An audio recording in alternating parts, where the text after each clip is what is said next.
Brothers and sisters, today we celebrate the feast of the Irish Martyrs, the martyrs beatified at different times by Pius XI and John Paul II.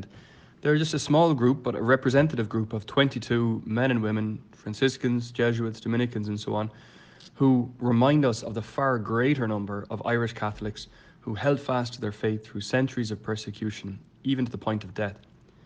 I'd just like to focus on one of these 22 beatified martyrs, and you'll forgive me, I'm sure, for choosing a Dominican, Blessed Terence Albert O'Brien. He was born in County Limerick in 1601 to a family of wealthy farmers. They traced their ancestry back to Brian Boru. Even though it was becoming increasingly difficult at that time for Catholics in Ireland to practice their faith, Terence joined the Dominicans in Limerick at the age of 21. At that stage, it was a community in hiding. They were living in a rented house on a back street, even though their big, magnificent medieval priory was still there in the town. Terence Albert, after taking his vows, he was sent to Toledo in Spain for studies, and then he returned to Ireland for the difficult mission here. At the age of 40, he was elected provincial of the Irish Dominicans, and a few years later, he was consecrated Bishop of Emly, and he started rebuilding churches that had been destroyed.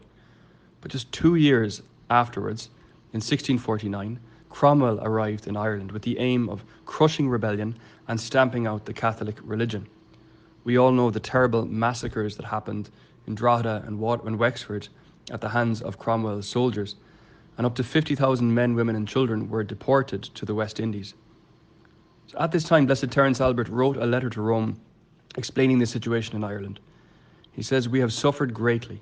Entire armies, cities and towns have perished by the sword.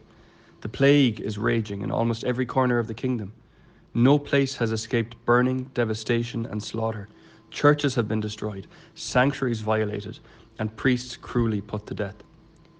Now, he wrote this letter from a place of safety, but shortly after writing it, he returned to the danger of Limerick to be with his flock as Cromwell's armies approached.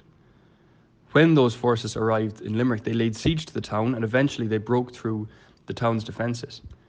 All the priests and friars in the town had been told that they would be executed, but many managed to escape in disguise.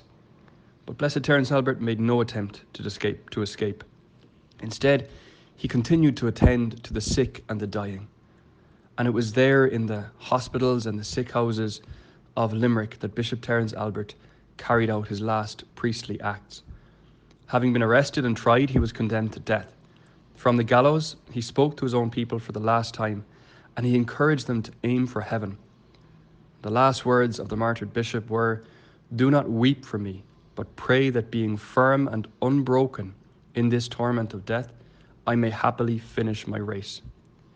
What I love about Blessed Terence Albert is not just his courage on the gallows, but the way in which he lived his life in the face of persecution. Everything was falling down around him. He was a bishop of a diocese that was collapsing in every possible way.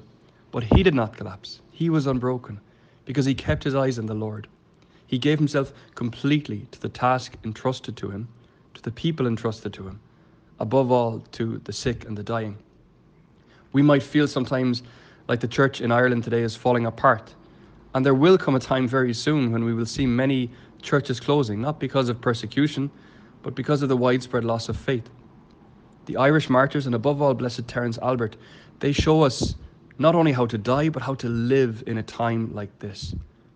Not in despair, not in anxiety, not wasting our energy on squabbles, but renewing our faith every day in the Lord Jesus, following him with a new heart every day, loving our neighbour with new enthusiasm, doing well the tasks that have been given to us, and running our race to the end.